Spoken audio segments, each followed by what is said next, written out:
How to get me in position. I thought I got you, but you found another way to get in. Through all my inner thoughts, I'm thinking about us getting in. On every countertop, I'm yelling, please don't stop. And you know where it's going. Somebody told me this was it. That you was on some different shit. I would have made a decision that was better than this. Yeah, what's good? Good morning, y'all. Welcome to R&B Talk. Steve Gooseby in the building. Rich Sports here. What's up, Rich? Good morning, Steve. Always a pleasure, man. I hate to cut that song. That's that new Kaylani with Usher. Yeah, man, we got a lot to talk about this morning. Boston Celtic fans, if you was looking for Giannis to join the team, it ain't happening. Jaylen Brown still on the team as he's been a part of the trade rumor for a minute. Rich, you got any updates on that, man? Well, what happened, man? Well, why didn't we land him? I guess Pat Riley, Miami Heat, Pat Riley swooped in and made them some offers. They traded 3 of their starting players and a bunch of draft picks to the Milwaukee Bucks. Mm-hmm. Some people feel that it wasn't a good deal for the Milwaukee Bucks, but Pat Riley swung again, just like he got LeBron James and other players in the past. Pat Riley, to keep a star player away from the Boston Celtics, Pat Riley was working overtime. Oh, man, he was working overtime, man. He hates the Celtics. That hate runs deep, man. He hate the color green, everything about the Celtics. That hate runs deep. Oh, my goodness. My thing is, Brad Stevens got some work to do as far as bringing Jaylen Brown back to believing in that he's going to be a Celtic, because you had his name floating out there in the trade rumors for the last couple of months. Mm-hmm. How do you wheel him back in right now? And for me, I don't think there's nothing wrong with Jaylen Brown and Jason Tatum staying here together for the next 5, 6, 7 years. All you have to do is add to this team. The Knicks won the championship. I congratulate the New York Knicks fans out there. But my take on it, San Antonio gave them a couple of those games. And so did we, man. If you go back and look at it, the way we lost to Philly, come on. And then New York makes Philly look like they didn't even belong there. Yeah, they made them look like a JV team. Right. And, in last season, Celtics blew a couple of 20-point leads in the fourth quarter to the Knicks in the playoff. Right. We are not that far off from getting back to the NBA Finals. Is the Knicks better than us? They're the world champs right now. Of course, they're the better team. They're the world champs. You got to give them credit. But are they that much better? Will we have to trade Jaylen Brown and bring Giannis in? I didn't think so. I think all we need to do is tinker with our lineup a little bit. That's my take on it. Adding them without trading Jaylen, I was more for that than anything. But yeah, we got some work to do. I think we do need a third scorer on that team. But also, if you go back and look at the playoffs and look at what they did during the season prior to when Tatum came back, I think the issue was that he just changed the rotation. A lot of those players just didn't play. They sat on the bench. Exactly. You had a bench that played well all season, got you to 56 wins with just one of your star players. Jason Tatum comes back. There's no way you should have lost to Philly in the playoffs. It would have been very interesting to see the Celtics in the next round against the Knicks. That would have really been good to see. But you know what? It's time for Brad Stevens to get to work. These new owners who are all about not spending money, but in the NBA to win, you have to spend money. You can't worry about the salary cap. Right. You're not going to win. Even the Knicks right now, they're in a tough situation because they just won. Kyle Anthony Towns is up for an extension this summer. Mm-hmm. He's up for a 4-year, $274 million extension. And if I'm the Knicks, I'd give it to him. You know what? But the owner already came out, Steve. You probably didn't hear it. The owner says he's not doing it. We can't be crazy with our spending. These owners don't want to spend the luxury tax. Once they win a championship, Steve, it's very hard to keep your team together. Right. I don't think no one wants to pay Kyle Anthony Towns $70 million a year, Steve. Mm-hmm. So I think what the Knicks are going to do, they're already hoping that maybe Kyle Anthony Towns will take like a hometown discount. Eric Brunson, Jalen Brunson left $113 million on the table. Right, he did. He took a pay cut so he could bring in his Villanova teammates. I mean, you think the owner's going to come and now pay Jaylen Brown that $113 million since he delivered the championship? Right. Mm-hmm. So now, again, the Knicks, they deserve to win. I give them that. They were the better team, of course, in the end. I don't think they were the better team overall, but they won a championship, so you got to give them. You got to give it to them. You got to give them credit. Just for that. like the New York Giants twice against the Patriots, they were the Super Bowl champs. We had a better roster, better team, better everything. But for they one just game, knew how to beat us. One game, they won the 2 Super Bowls, so they were the better team in that game. Right. All right, let's switch it up a little bit, and we'll come back to Celtics because we got the NBA draft and all of that, and something still could happen. Who knows? So we'll pay attention to that. But I want to talk about Karen Reed and Myles King. If you haven't followed the Karen Reed thing, well, I'll just break it down real quick. So Karen Reed trial, the first trial, it was a mistrial. And actually, little Tweety Bird, and the rumor's actually out there that the jury back then found Karen Reed not guilty, but somehow, I can't remember the judge's name, she ruled it as a mistrial. So the second time around, she was, was ruled not guilty, and that would have actually, the jury who deliberated the not guilty, it would have happened a lot quicker, except there was one juror, I'm told, who wanted her to be found not guilty on the DUI. Exactly, yes. And so that held it up. And they just pleaded to him, listen, we'll take the DUI. But she personally, I think she was guilty all the way around as well. And I thought they would appeal that DUI, which they didn't. But she's not on probation no longer or anymore. But the fallout from the Karen Reed trial, let me just go over some of that real quick. So Michael Proctor, who was the lead investigator, everybody knows he was fired, disciplined. The text messages came out with all the racial slurs and all of that about black folks, and how he talked about how he would plant evidence. Exactly. On certain black folks, of course. And let them die at an accident scene. Don't worry about it. Don't rush to get there. Let them die. So this is your lead investigator for the Karen Reed trial. So he was fired. Also, Yuri Buchanan, he was disciplined, rehomed, and he's on desk duty now. But rumor has it he may end up being fired soon, or he may retire. He was involved in those text messages as well. Brian Tully, he was the unit commander, the immediate supervisor of Michael Proctor. So 2 and 2 together, you're the supervisor. Yeah. If you work for me for 20 years, Rich, I'm gonna know any and everything about what you're doing. So you can't tell me he didn't know about the text messages, and more than likely was probably involved. But he has since retired. Helena Rafferty, she was the Canton Police Chief. She's retired. Kevin Albert, he was disciplined, still on the department as far as I know. Kenneth Berkowitz, he was the Canton Police Chief at the time. He retired, but he's deceased now. I don't know what happened. He passed away. Michael Link also retired. Sean Good recently retired. He was on the other end of those text messages. Brian Higgins was on desk duty, has also retired. Brian Albert has also retired. And the dog, you remember the dog? Did the dog retire too?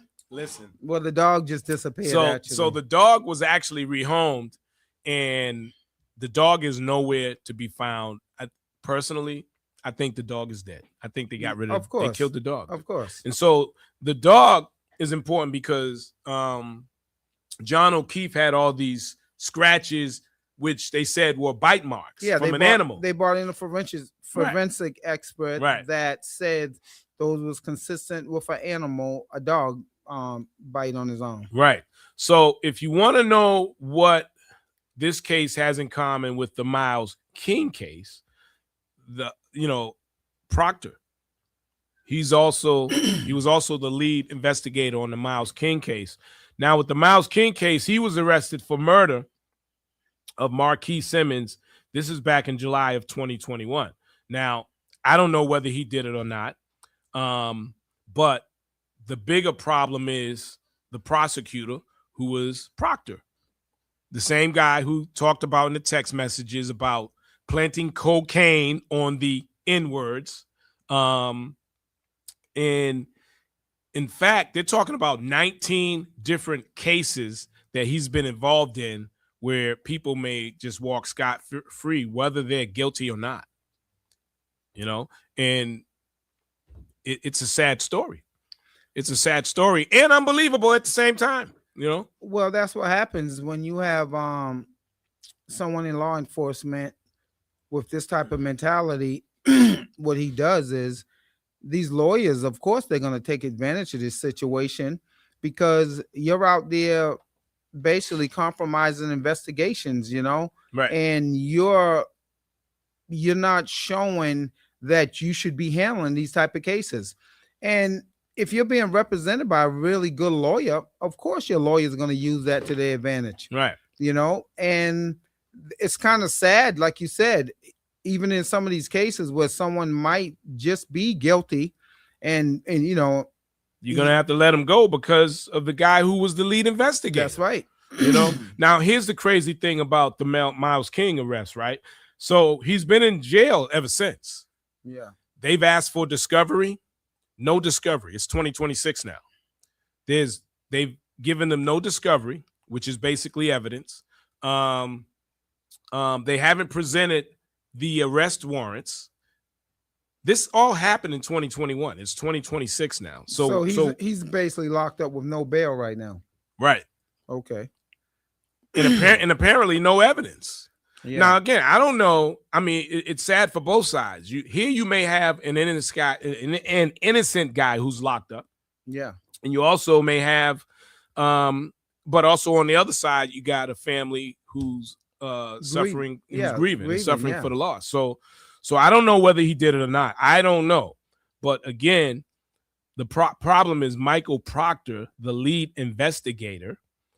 The guy's a pure racist. It's in the text messages. He's a pure racist who preyed on people of color and other ethnic groups who he just don't like because of the color of their skin. That's right. It's all in the audio. It's in audio messages. It's in text messages. And this guy was the lead detective for the Karen Reed case in cases in his district.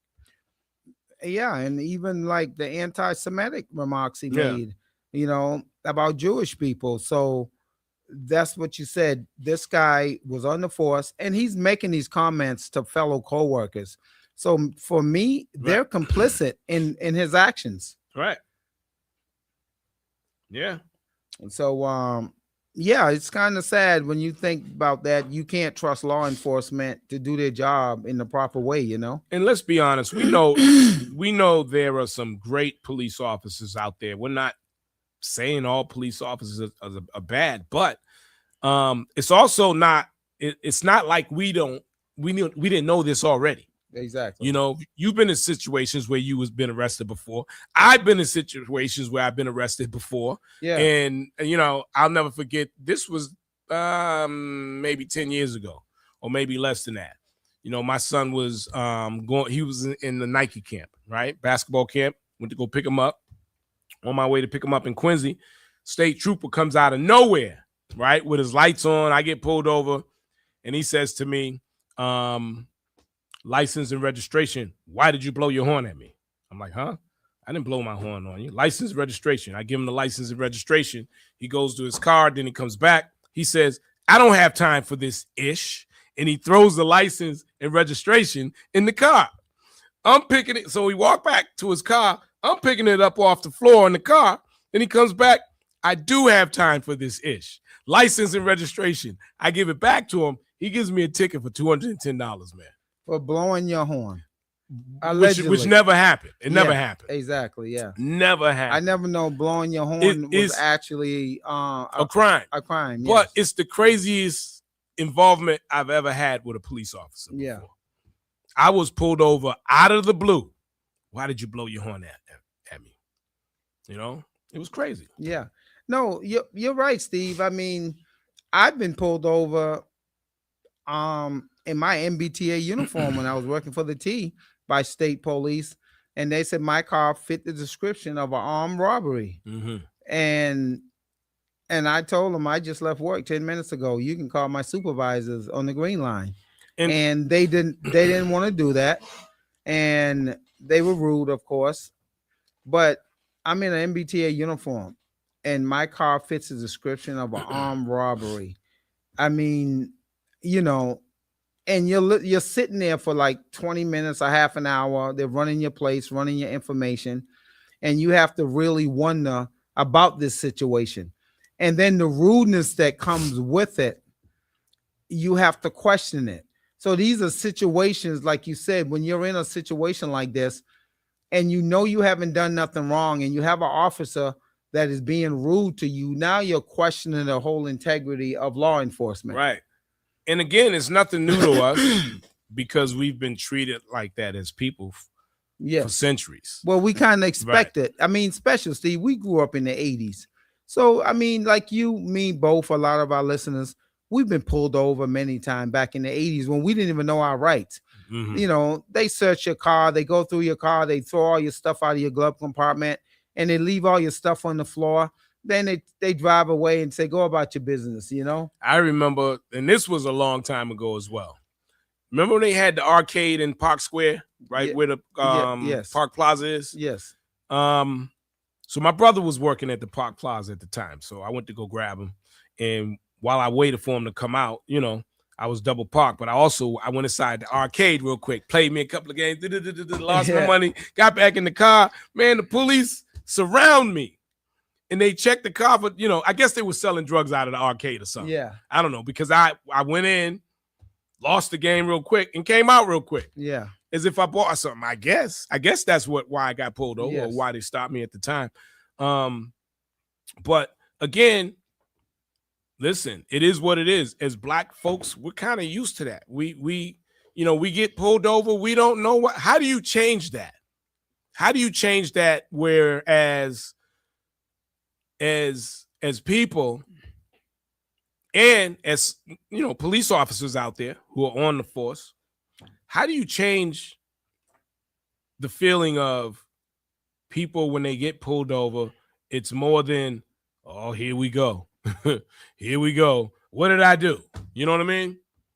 Well, one of the things, that's a society problem, the racial profiling that goes on in our society. Right. Because you know, Steve, if you're driving through suburban America, 4 young white kids in a car driving at night, oh, they're just a bunch of teenagers out having a good time. Yeah, what are you doing? 4 young black men driving in a car. Be careful. Yeah, 4 young black men driving in a car. What are they up to? Yeah, that's the perception that you get, and unfortunately, what's his name? Van Jones, that worked for the Obama administration, came on and once made a statement, which I already knew. He said when he went to college, he said there were more white kids on college campuses doing drugs than the black kids. Yeah, most of the black kids was there trying to get an education on scholarships, financial aid. They're trying to get that, education because they're paying for it. He said the wealthy college kids are doing more drugs on college campuses than anybody in America. And that's true. And even in the private schools. In the private schools also. These private schools, that's one of their biggest problems with a lot of these schools, the drugs with some of the students. That's right. The biggest issues. That's right. And, of course, here in Boston, the Boston school system, a whole different range of problems. But again, man, it's sad that everything is black and white. Yeah, it's still that even in 2026. Yeah. And we like to forget about it for a while. We usually say, okay, nothing's happened in a while. We put it on the back burner. And then all of a sudden it rears this ugly head again. Mm-hmm. And a guy like Proctor, you see what he was doing, and now it's kind of sad because now it makes you paranoid of all law enforcement. Every time you get pulled over, police officers, they do random pullovers. They don't tell you that, Steve, but they do random pullovers, man. Yeah. Oh, no doubt. They just pick out a car, and do a random pullover. Yep. Someone always looking told for something me, to do. Yeah. Someone always told me, they like to pull over fast red cars. So Steve, whenever I've heard that. When you buy a new vehicle, man, don't get nothing fast and red. I don't even like red like that. Definitely, I'll never have it. You'll never see me in a red car. Yeah. You know, even if someone gives me a red car, I'll probably trade it in for something else.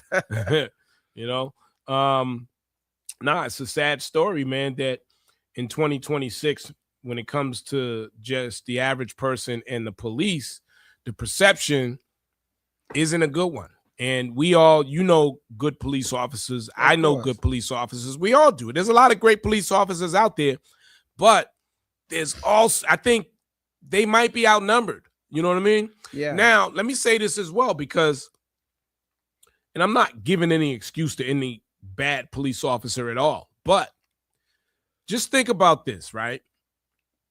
You're on the police force, especially if you work in Boston. And if you work in Roxbury, Dorchester, Mattapan, stuff goes on every night, every day. And you work 40 hours. I don't even know how the hours go, but let's just say you work 40 hours a week, 8 hours a day, or whatever, overtime. And you're chasing people. You're, domestic disputes. All kinds of stuff they got to respond to on a day-to-day basis. You're getting cursed out a lot. Yeah. The vibes are always bad because of, where you're doing your job. And, don't let it be in an area that, crime it happens all the time. It's no excuse, but it's stressful. So how do you train up? And I'm sure, I'm not a police officer. I don't know. I've never been to the academy or anything like that. But in the hours that they work, how do they manage the stress levels? Because, I mean, is it the amount of calls they take where they have to deal with domestic disputes, shooting, stab, whatever it is? I don't know. But imagine doing that every day, every week throughout your career. It has to change you. It has to change your mentality. Well, that's why a lot of the police departments across the country now have mental health, departments and stuff for the officers. And let's be honest, over the last few years, since the George Floyd incident, that's made people even more angry at police officers. We got social media, we got phones and cameras. I mean, let's be honest, Steve. People are filming everything. Mm-hmm. And we've seen, you can go on social media, you see interaction between the law enforcement and the public now. Mm-hmm. And sometimes the law enforcement, man, those guys, they're human beings. Right. They snap at people and they go off like on people sometime, and it's unnecessary. Mm-hmm. They escalate situations a lot too, Right. I always tell people, you get pulled over, don't escalate a situation. Just do what you're supposed to do. License, registration. But sometimes they escalate a situation too. Right. And I always see officers that are doing their job. They don't escalate a situation. They don't give the situation no fuel, even when the person's upset. And those are the best officers. But sometimes the officer interaction and the individual, it just both parties escalate really quick. Right. And just think about, you have road rage, right? And we all drive. I'm sure you've been in your car plenty of times. What is this a-hole doing? What are you doing? And then you're yelling at one another. You know what I mean? Exactly. Yeah. You're on the road driving, and just that short amount of time, yes, your levels have changed. Your level of stress has gone up. So I don't know. It's a problem. The police and civilians have been a problem over the years. Not overall, but just in a lot of cases. There are a lot of bad police officers out there. I don't think Michael Proctor is an isolated problem or individual. He's at the top. Most definitely. He's at the top. One of the lead investigators, the people he lead, it's in the text messages. So,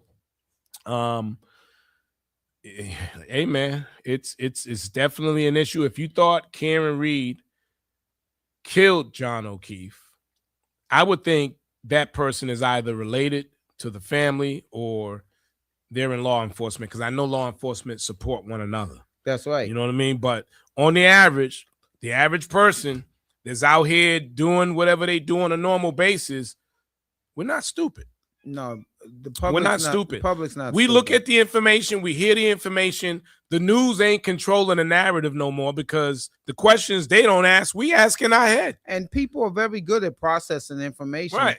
I mean, me and you, Steve, we were having dialogue back and forth about the Cameron Reed trial.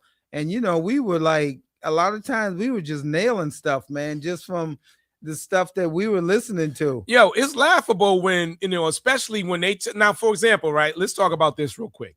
So Cameron Reed was on, was it the Today Show? Yes, she's been on every show. So one of the questions was people, what do you say to the people? There's a lot of folks who think you did this and you just got off. And so she came back, well, I haven't met him. And my answer to that too, which people are you talking about? Be specific. So that's the thing about the news. The news, to me, they never give you the whole story. Now, how are you going to, like, again, which people are you talking about? Are you talking about people related to the Alberts or the people that are being sued by Karen Reed now? Or John O'Keefe's family? Yeah. Are you talking about former police officers? Which people are you talking about? Break that down and be more specific, because I didn't agree with that. Listen, Steve, I haven't met one person that think that she was guilty. Besides the family members, everybody who I talked to, people are not stupid. Everybody saw what went on in that case. Everybody followed the trial. Well, it was heard the evidence. It was a full collaboration of law enforcement making sure to fix the evidence against her. Mm-hmm. If she did not have the resources and a very good lawyer, she would have went to jail. Now, the things that, and there were so many things during the trial that came out. For example, why did they invert the video? Yes, that was at the salad. Why was it inverted? That's right. They were obviously hiding something, right? That's right. And also there was a video that showed when the car was being towed, it showed the headlight. You know, the headlight it was damaged severely, right? Yes. It didn't show that in the video when they were transporting the car to the Sally Port. But all of a sudden after that, it had this big old hole in it. So how do they explain that? You know, Steve, just to try to compare something, right? Let's roll back the tape over 30-something years, 35 years, right, to the O.J. Simpson trial. I mean, I'm one of those people that still believe O.J.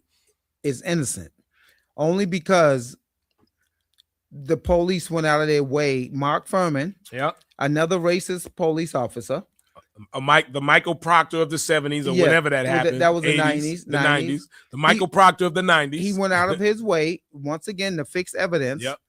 And I've watched documentaries on OJ's trial. One thing that a lot of people might not know that's listening, the Goldman, Ron Goldman? Ron Goldman was selling drugs at a restaurant in LA. That where all his clients came. Mm-hmm. So of course he got his drugs from the Colombians out there in California, and all his rich, wealthy clients came there. I thought the son did it back then. Nicole Simpson, let me say this, Steve. Mm-hmm. Nicole Simpson and Ron Goldman was cut from one side of the neck to the other. Mm-hmm. That was an execution. Oh, no doubt. I don't think OJ executed them. Ron Goldman was also a black belt in karate. Mm-hmm. Do you think OJ goes up in there with a knife and are able to cut two people's necks from ear to ear, Steve? Mm-hmm.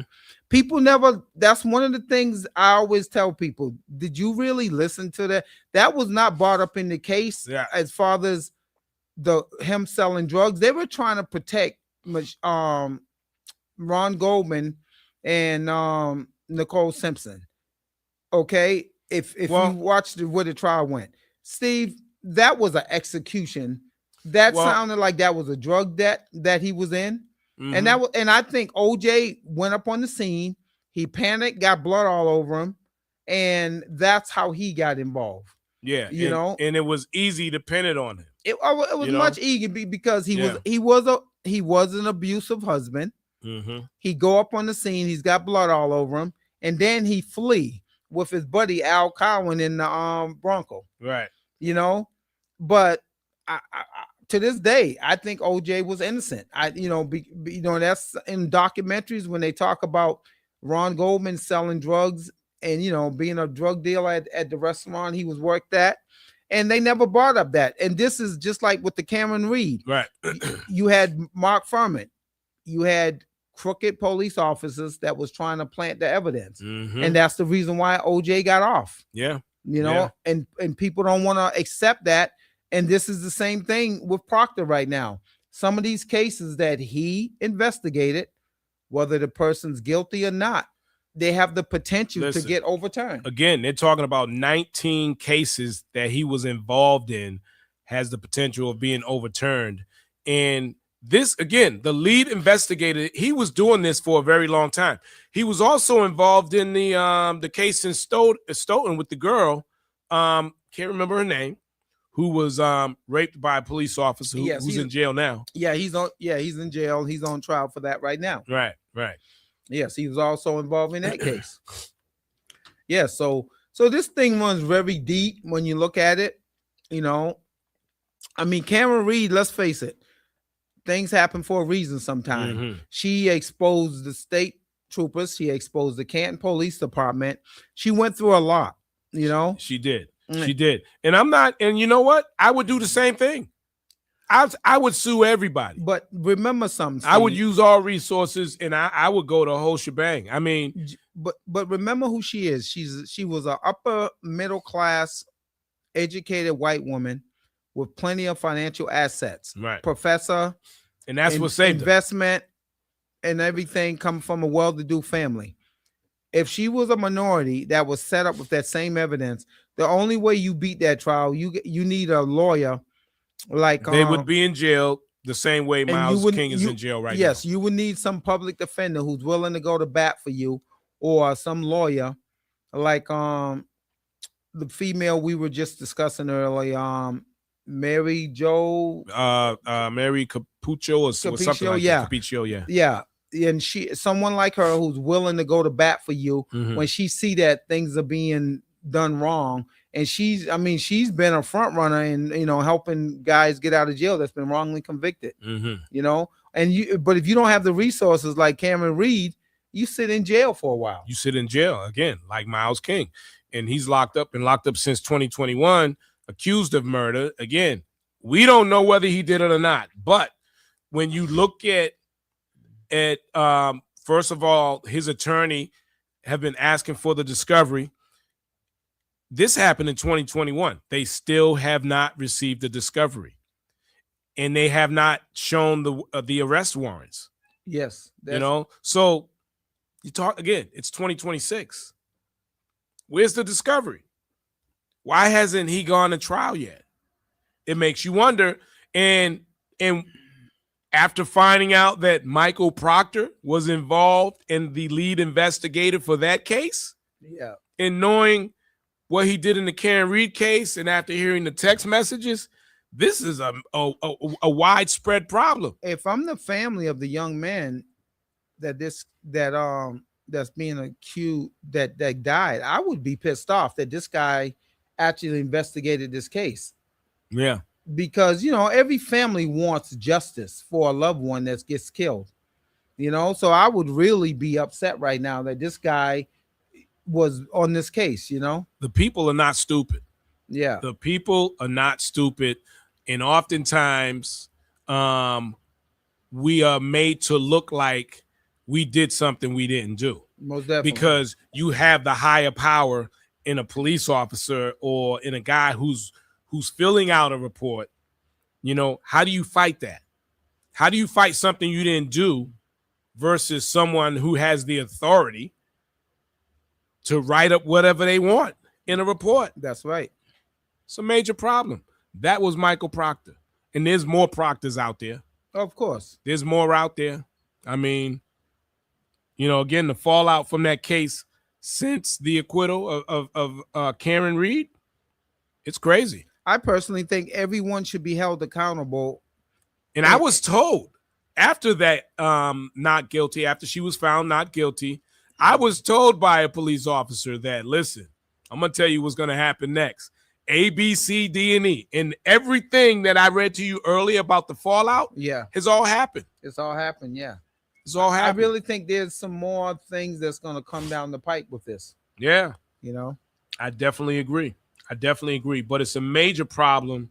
And I'm just reading something real quick. Okay. Karen Reed exposed some nasty, vicious law enforcement officers. However, she should have been convicted to the death for the. Oh, I don't agree with that. I don't agree. Matter of fact, if you can call in, I don't want to put your name out there, but please call in if you can, and we will not say your name. So, right? So that's basically someone that thinks she was guilty. I'll read it again. Karen Reed exposed some nasty, vicious law enforcement officers. However, she should have been convicted for the death of John O'Keefe. I would like to have a conversation just asking like why, or text me why so I can read that. I won't say your name. Wow. I just want to know why, because listen, I'm all for if a person did it, you do the crime, you got to do the time, right? Now, but everything they said she did was not proven that it happened. Exactly. From her hitting him with the car. What happened to my question? All right, to this person, I'm not going to say her name. Why did the dog disappear all of a sudden? And the dog was his owner was a former Boston police officer, now retired. What happened to the dog? Why did they sell the house? Why did they redo the basement? Why was there a text Google message? How long does it take before a body dies out in the snow? Right. Answer those questions. Why did they mess with the camera when they were filming her car, the broken taillight? Yeah, why was the camera inverted? How do you explain the rear taillight not being cracked or broken to the extent it was later on after it was told to the Sally Port? Now, the person that's questioning now, if you can help me understand those things, explain it to a way where, okay, but no one's been able to do that. So you're telling me that she purposely ran him over and left him in the snow, and none of this could be actually proven? Okay, so here's all right. We can agree to disagree, of course. I sat through both of the trials every day. There are many things that were not privy to the public. That is true. In the things that we've been privy to since proves to me even more that she was set up. She was it was a major cover-up, if anything. Why didn't they section off the crime scene? They never sectioned it off. Why did they use the cups that we drink out of? Whatever. Yeah, you come you come to a crime scene with Dunkin' Donuts cups and Stop and Shop bags. Yeah, to collect evidence. The only way that I could believe that she did this, you got to prove it. Explain the dog marks on his arm. Yeah, what happened to the dog? Explain the dog marks. Why is the dog nowhere to be found? I mean, a person can believe what they want to believe, but why is the property across the street? There's no video all of a sudden. Yeah. There's no video of anything.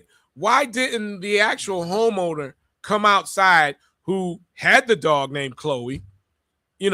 You got sirens, you got lights flashing on your lawns, you got conversations. That was going to be my next question. And let me tell you, I've always been the person, I hear and see everything that moves in front of my place.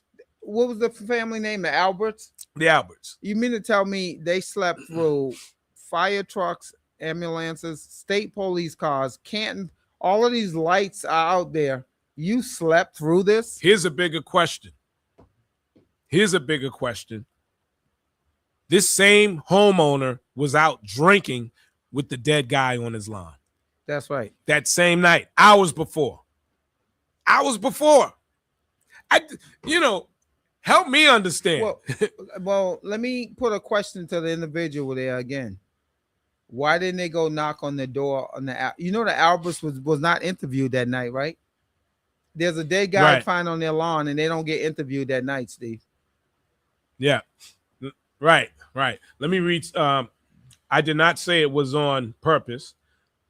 I do not believe that she hit him with malicious intent. That is why people have insurance on their vehicles. There are many vehicle homicides that are accidents. Yeah, right. True.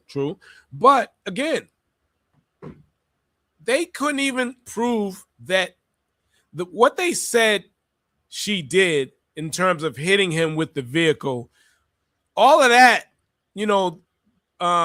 Karen Reed's attorneys had professionals come up and give actual data that showed the speed of the car, which the prosecution never used.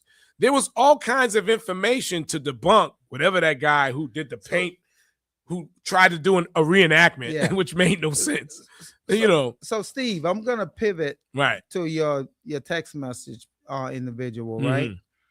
I'm gonna agree slightly with them. In the first trial, Steve, in the beginning, I felt that she might have hit him.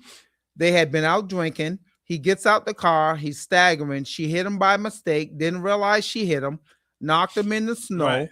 That was my first thing in the first trial. In the beginning stages, I said, okay, they were drinking. She hit him. He got out the car. She hit him, left him in the snow, not realizing that she hit him. Right.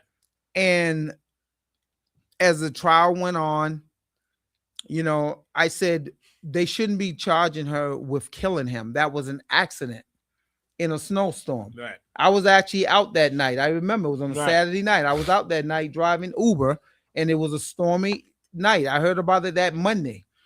I thought initially that she probably hit him by mistake. And I'm like, they shouldn't be charging her with murder if it was a mistake, just manslaughter.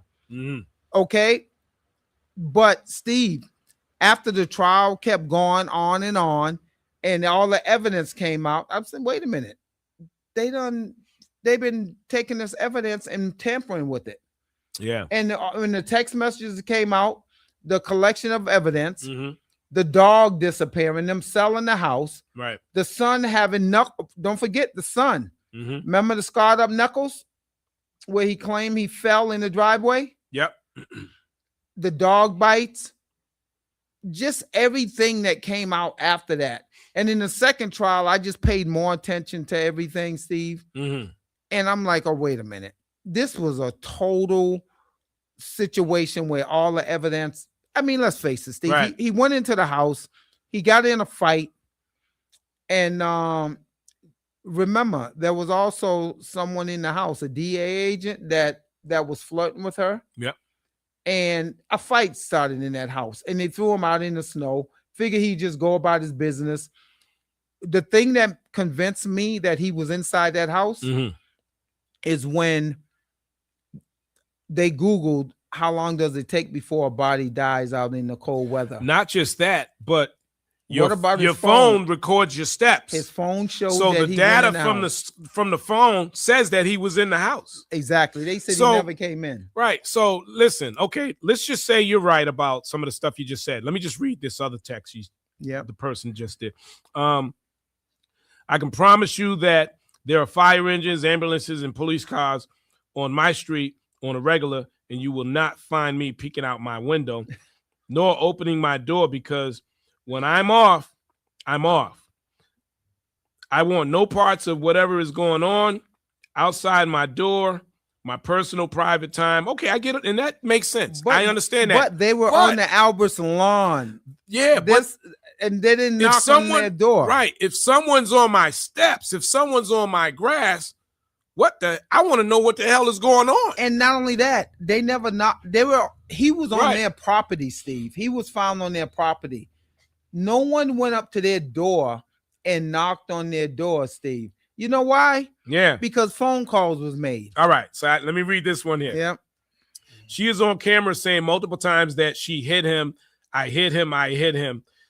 She knows that she hit him. Her attorneys told her to shut her mouth. Now, let me, this is my interpretation of what you just said and what you saw, because I saw that.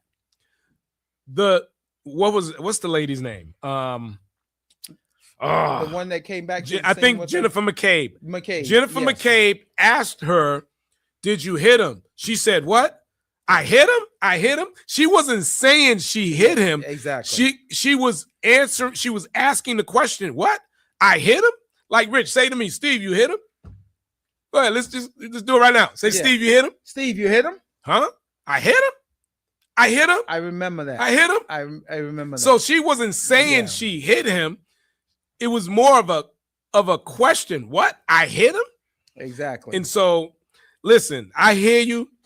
I'm not mad at the theories, but everything that they said she did, either the videos that they have showed something totally different, like with the taillight. They said that the taillight was broke, and then they showed another video where she actually backed the car into something where the taillight was cracked, but the whole taillight wasn't broke. Exactly. You didn't see the white part of the bulb or anything, right? Exactly, yes. And that's shown on video when they towed the car to the Sally Port. But after it was at the Sally Port, when they showed it again, that whole taillight. So explain that. If she did it, just explain some of those things to the point where it makes sense. And they haven't been able to do that. Steve, let me ask your the individual that's texting. Yep. Let's say this. Let me ask her this question. Say if she did hit him. Yep. Do you think she should have been charged with murder, or should it just been a manslaughter charge, or vehicular homicide, manslaughter? Do you think some people think she was overcharged from the beginning? Yeah. Some people think they could have got a conviction if it was just a manslaughter charge, mm-hmm. like an accident. Right. So, yep, she's going to answer that. A dog has teeth on the top and the bottom of their jaw. The scratches, not punctured wounds, were only on the side of the arm. How is that possible? Well, guess what? We'll never know because the dog ain't here. The dog's not here. Where's the dog? Yeah, because where's the dog? And that was the family dog. From the forensic expert, they wanted to take DNA. Right. So you have to get rid of the dog, Steve, right, because you don't want the DNA trace that he went in the house. Yeah. That's why the dog got rid of the dog, because of the DNA. Right. Listen, these are all people in law enforcement, that whole circle. Steve, this was a very well calculated plan to try to suppress as much evidence or bring up the evidence on her. What they did, if you think about it, they suppressed evidence, getting rid of the dog, selling the house because the basement floor was drilled and redone because blood stays in cement. Right. So not only did they suppress evidence, they also tried to create evidence. Yeah. And a very good trial lawyer, he basically picked them apart. Yeah. And on top of everything, right, Michael Proctor was the lead investigator, right? Yes. He was the lead investigator. After hearing what he said in those text messages from planting evidence on the N-word, right? And in the Myles King case, a totally different case, but there's a lot of similarities in what's going on with that case right now.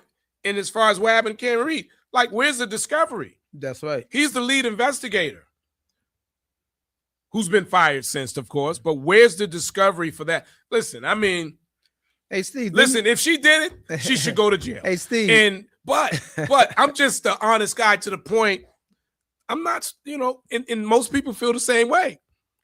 You got it. If she did it, prove it. Well, you know what, Steve? Why is it so hard to prove? Well, Steve, I'm going to be honest. I have a side joke with Cameron Reed. Right. Some people just don't like the way she looked. My mother is one of them. I was going to say that. My mother is one of them. Let me tell you. Mom's got to the point, I don't want to talk it no more. I just don't like her smile. She's cocky. Okay, well, that's different. Yeah. But I said to Mom, Mom, what if that was your daughter? Or she would do nothing like that. Right. Exactly. She would do nothing like that. But what if that was her? I know several people thought Cameron Reed was innocent, but they didn't like her smug looking facial expression in court. And her name is Karen. Yes. On top of all I know of that. people just thought she was innocent, but they just didn't like the way she looked. They Right. said she didn't look like she was throwing herself on the mercy of the court. Mm-hmm. Wow. Yeah. Any responses, Steve? Oh yeah, plenty. Let me go to the latest. Let me see here. Let's see here. The last one. Absolutely, she was overcharged. She should have been charged with the vehicular homicide. Again, I do not believe that there was malicious intent. Okay. I think everybody, if that's the truth that happened, I think everybody would understand that. I think but if still, they had, you gotta prove that. If they had went with that the first trial, I think they would have got a conviction. And I think her lawyers then probably would have went with that, you know? I gotta say I love you, but you know what? I totally 1000% disagree with you. I'm just one of those guys, man. I look at things for what it really is. I'm not gonna sugarcoat or try and help someone steer them in another direction of what it's not. It is what it is. You can't deny the fact that the tail light was tampered with. You can't deny the fact that the video was inverted. Why did they invert the video? Why? Why is there no camera footage? You're talking Canton, right? What? None of those houses got rings? My question is going to always be, Steve, why did they go out their way to make sure the evidence was placed in the right positions? Right. If they thought she was guilty, just let everything run its course. But it seems like they did everything to tamper with the evidence back and forth. And you know what? In the end, yeah. if she's guilty, Steve, law enforcement blew that case. Right. They blew it. And after knowing what we know about Michael Proctor, knowing what we know about him, obviously he's gonna go around the corner to try and make the case stick. He will do and have done anything by any means necessary to try and make a case stick. Yeah. All right. He said that himself. Yeah. I'll plant evidence. I'll plant coke on him. Yeah. You know? So listen, if she did it, then she deserves to be locked up. But if you followed the trial and you watched and saw and looked at the evidence, I mean, for example, you see somebody steal something, you see it with your own eyes. They stole it. But then somebody comes in and changes the narrative by just saying, don't you wear contacts? Yeah, I do. Did you have them in that day? Did you have them in that day? Yeah. And all of a sudden, it's a whole different story. You know what I mean? Yeah. And that's what I feel like kind of happened with this. When you're in control of the narrative, you can make people think whatever you want them to think by just changing a few things, and because you have that leadership role. Michael Proctor was the lead investigator. I mean, in law enforcement for that case. So automatically, he's the lead investigator. You're going to believe him, right? You're supposed to believe him because he's the lead investigator. Well, you're going with the integrity of law enforcement. Right. They're supposed to be held to the highest standards.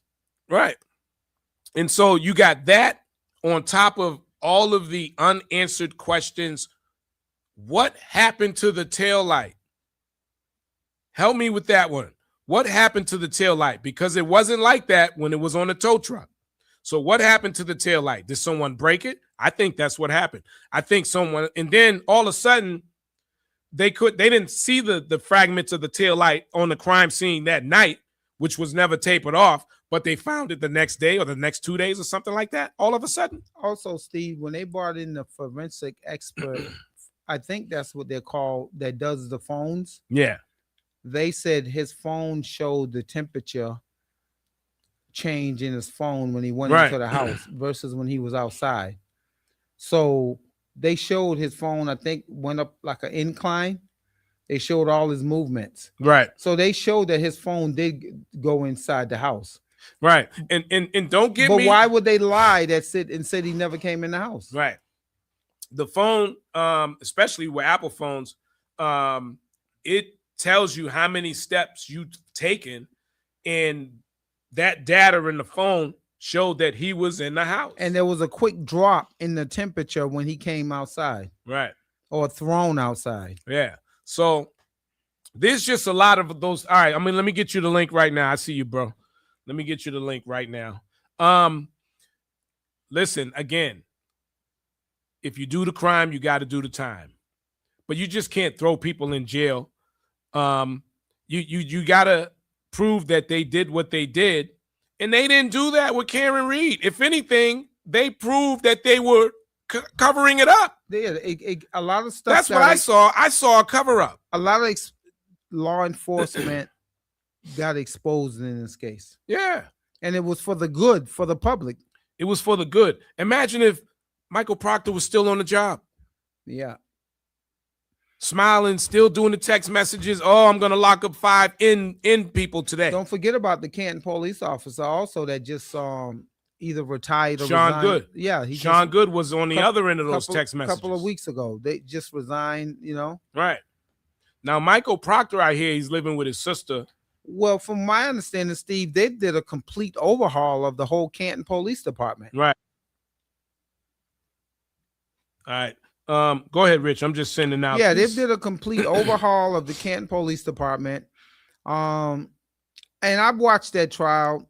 The judge that they had seemed like the judge was in bed. And then they brought up some stuff on her, how she was basically all connected with the Canton Police Department also. I'm not sure which police officer it was, but one of those police officers involved in the case rented out her house on the Cape. Yes. So everybody was connected.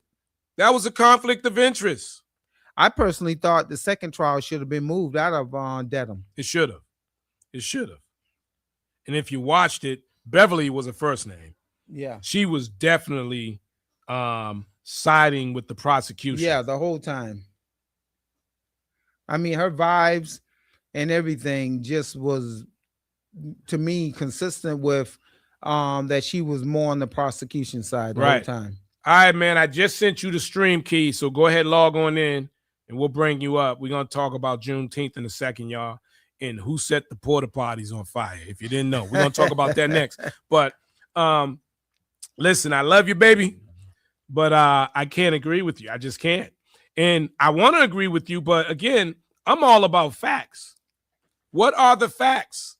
And if anything, the facts show something way different from what they were trying to prove.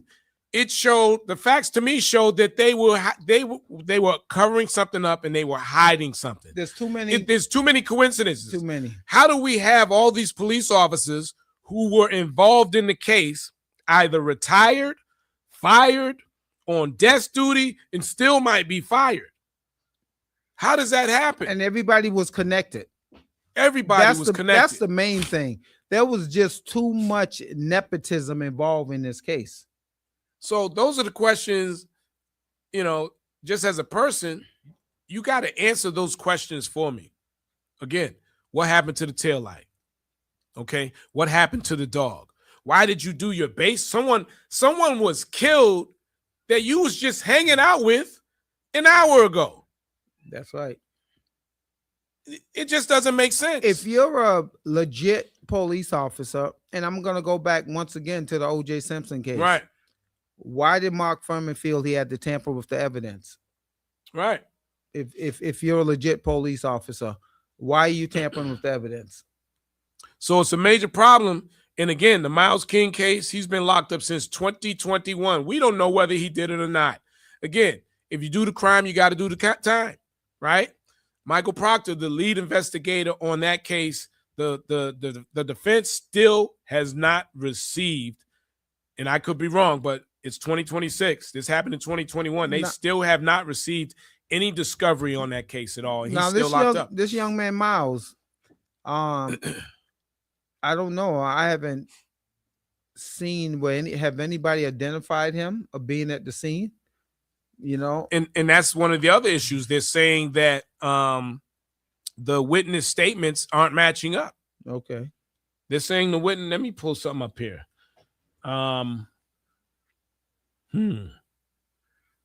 I mean, got to feel sorry for the family on the other side. Yeah. When you have a police officer that, that's not, He was immediately incarcerated. Witness statements don't match.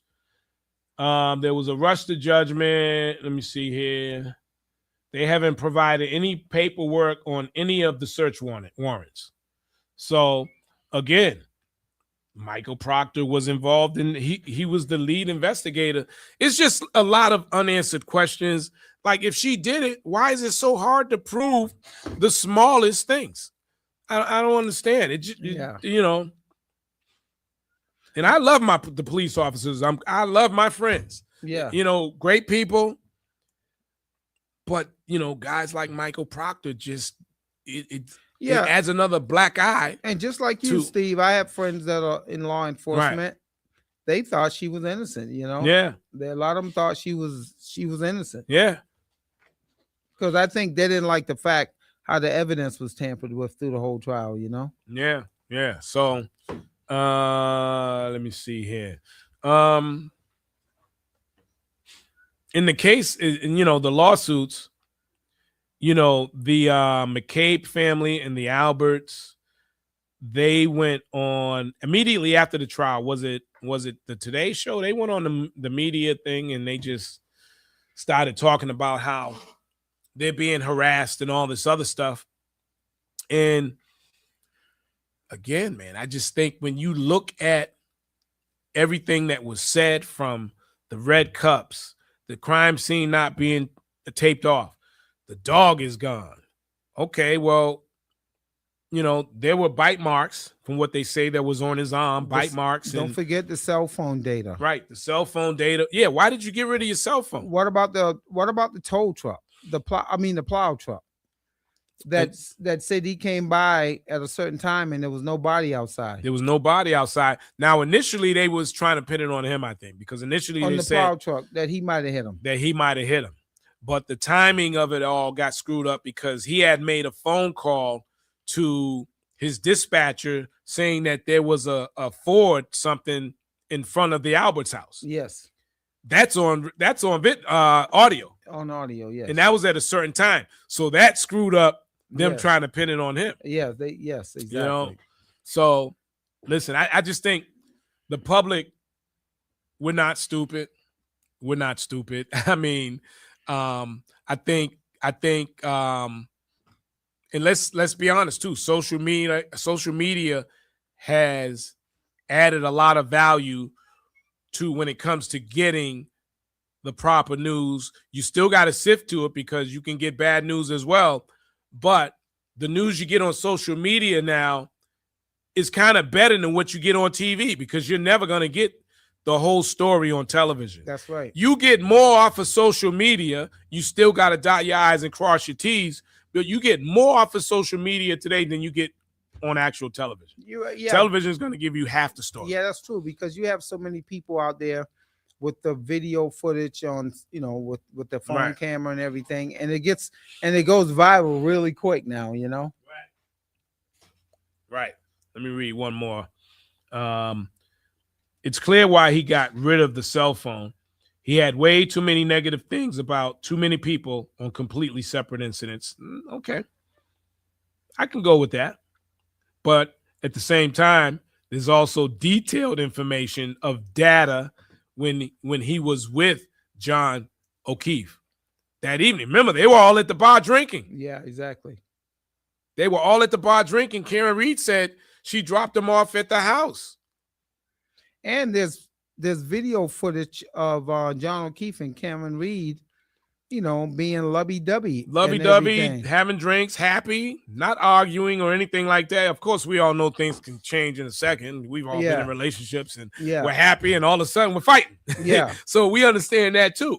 But listen, man. And she helped that family out tremendously with finances. Yeah, talk about that because you got a lot of information on that. Yeah. Talk about what she did for the family. Yeah. The John O'Keefe's brother, I guess, had passed away. She helped the kids, the money that they raised, she invested it for the kids, set up a trust fund and everything, mm-hmm. Because I believe she worked for Fidelity or one of those companies. She also taught as a professor. I believe it was Bentley University, Right. if I'm not mistaken. And she helped the family a lot, set up the money, invested the money for the kids' trust fund and everything. They lost both of their parents. John O'Keefe's niece and nephew lost his brother and their mother. Right. So she helped the family out. So it was funny how the family turned on her and made her out to be this evil person all of a sudden. Yeah. And that was another thing, the way they just turned on her. Mm-hmm. But if you want to be honest, it was a whole collaboration. Yeah. That they had to pin that murder on her, Yeah. Yeah. That's what it looked like to me, Yeah. Yeah. And I'm glad the truth came out, how they messed with the evidence, and you know what? Like I said, in the beginning, the first trial, I thought she was overcharged.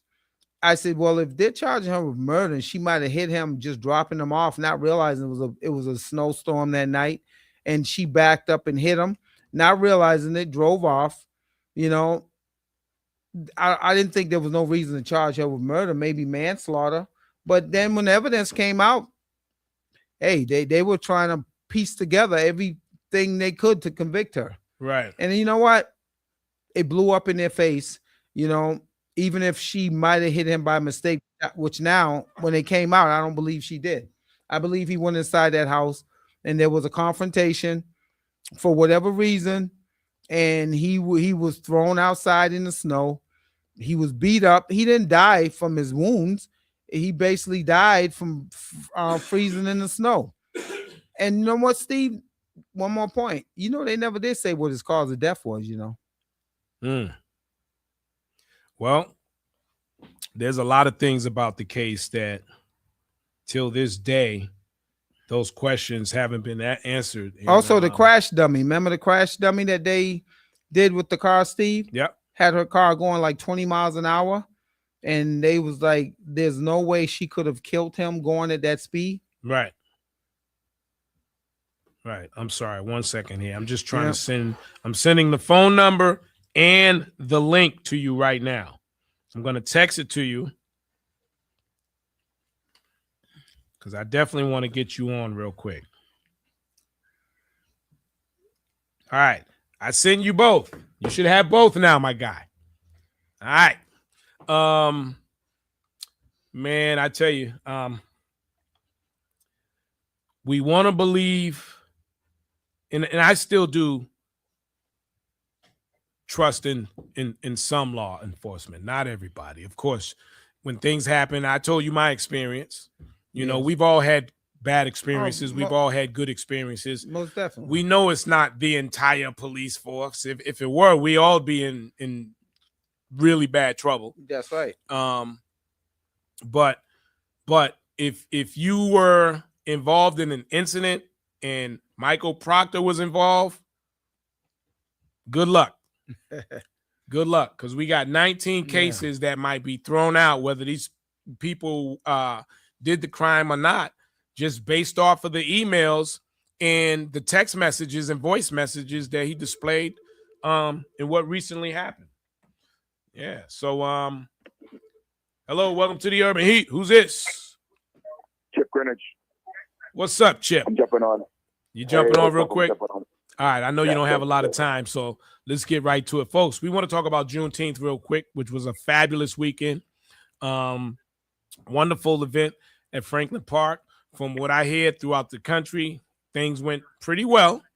What are your thoughts about that weekend there, Chip? Well, hey everyone, I'm good to hear everybody today. Hey Chip, how you doing, brother? Yesterday, first of all, what's up, brother? What's up, sports? All right, man, how you doing? Very well. First of all, man, what a wonderful day. Well, let's jump back to Karen Reed. Yep. You know, I tried to ignore that whole thing for like 7 months. Mm-hmm. But once you got into Readiverse, it's a whole new world. I mean, it's jumping like in a whole new universe to find out what the hell is going on in Canton. I couldn't believe it. I'm not sure if people realize, but there is a brother from Boston who was the foreman. You guys know that? No, we. Oh yes, that's right. I've seen him. I've seen him speaking out many times. Yes. Yeah, he's from Boston. Mm-hmm. So he right now. I know him. I know his brother Carly DeLoach, but he right now is someone that we should try to. I'll try to figure out a way how to get him on this show. Yeah, let's make that happen. Most definitely. Yeah, he's a brother from Boston, so he's doing a lot of good things and so forth. But it's a total new universe to find out what the cops actually can do and the power that they do. You both were saying very strong things today about conflict of interest and all these other things. They're supposed to recuse themselves. Mm-hmm. And you guys are nailing it on the head by saying that this is just a total botch job and how many hands were in the pot to make this happen. So, great job on sharing this information because, if they do a sister like that, what do you think they've done to the brothers and sisters in our neighborhoods for years? That's right. Right. And exactly. and she just was fortunate enough to have the finances to have her team together like that. But the average person doesn't have those type of finances, would have probably been locked up a long time ago. Also you gotta give the investigation reporting of the grassroots of Turtle Boy. Yeah, who that's right. He was on this thing and wasn't letting this thing go. Yeah, you can like him, you can hate him, but guess what? He kicked this door open. I'm glad you mentioned him, Chip, because I was thinking about him. I'm glad you mentioned him.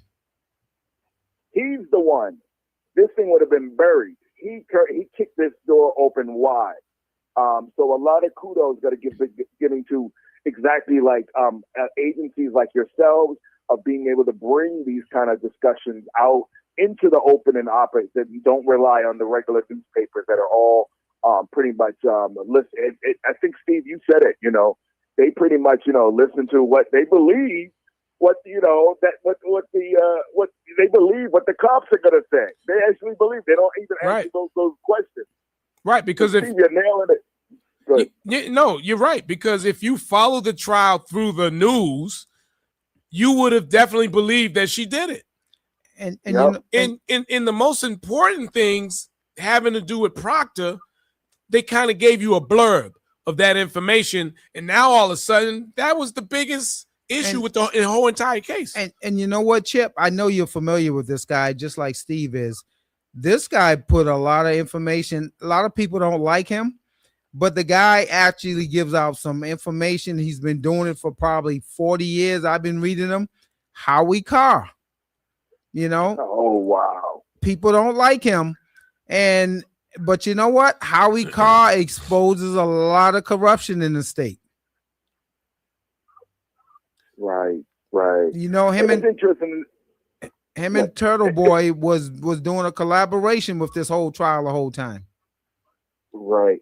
And there's this whole new discussion right now, and Daniel Allen at Harvard University has shares this kind of discussion at the Kennedy School, but also in other open areas, is that about the issue about pluralism, about us being able to have discussions and not being so sidelined by one way of thinking, but opening out to many ways of thinking on how to solve a problem.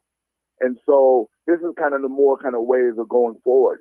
And another thing, I'm not sure if you guys are aware, before I'm going to put this back into going to Juneteenth, is that Daniel Allen at Harvard University, but also she's a part of this coalition, that she actually got on the ballot question that now going forward on the ballot question and coming in September, is that you don't have to now in Massachusetts vote just by your party.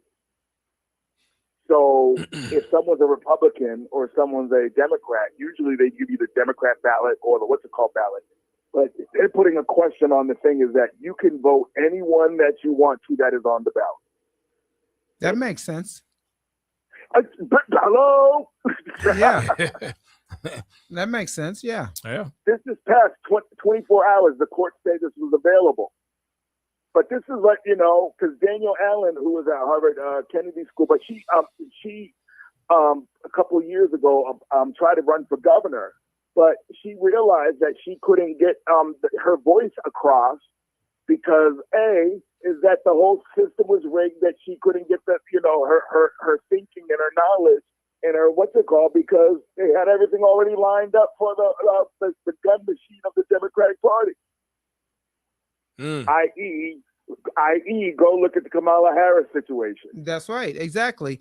I mean, Charlie Baker was a Republican governor, but let's face it, Republicans didn't really care for Charlie Baker. They called him a rhino. And more Democrats voters voted for Charlie Baker probably than anyone, you know? You hear that? You hear that? Yeah, most definitely. I mean, that's just the truth of the matter. And let me tell you, DeVal Patrick, who was a Democrat, I worked for the MBTA. He was anti-union. He fought us hard for most of our contracts, tooth and nail. Do you hear that? You're hitting the argument right there. Yeah, he was anti-union. He was anti-union, and this is a Democratic guy, and he fought us tooth and nail for every contract. Man, he tried to privatize the MBTA and everything. You hear the argument here. Yeah. So this is actually going as a ballot question on the ballot. Is that, do you want to just still go Democrat, Republican, Independent in Massachusetts on our way that we vote, or are you open to open this up to be like one person, one vote? Yeah, that makes sense. You know. There you go. That's the question. And you know what? The Democratic Party was against this 100%. Yeah, most definitely. Yeah. Wow. So, all right, let's, well, actually, before we jump on Juneteenth, I'm going to talk about the Myles King case real quick, because I'm sure you heard about that. He was arrested for murder in 2021, and the lead investigator, Michael Proctor, the lead investigator for Karen Reed, of course. Oh my God! He's still locked up, and his attorney, Mary Capiccio, excuse me for saying the name incorrectly, they've been requesting the discovery, and here we are in 2026. As far as I know, they still don't have the discovery on that case, but he's locked up. And again, I just want to stress this: if you did the crime, you damn should be able to do the time. But how do we know that based on the lead investigator? I mean, everything is flawed with him right now because of the discovery of the text messages, the audio, and all the racial slurs and against black people, talking about planting evidence. And here we go, got the Myles King case still in jail, and So Chip, with your knowledge of this, right? With how do you feel? I mean, with all those cases lingering out there, I think Steve said 19. How does the court process these cases when the guy's not on the force anymore? Do you have any knowledge of that? No, I'm not a lawyer, and so I want to just have his opinion. But I want to just bring up both of you guys a person's name by the name of Annie Dukin. Do you guys remember Annie Dukin? I was gonna mention her actually. Yes, this is exactly she worked in the drug lab for the state police, in the state drug lab, and all those cases had to be thrown out because she was messing with the evidence instead of testing the drugs. She later on, I believe she said she had so many cases she couldn't keep up, and she was just giving false samples. Yep.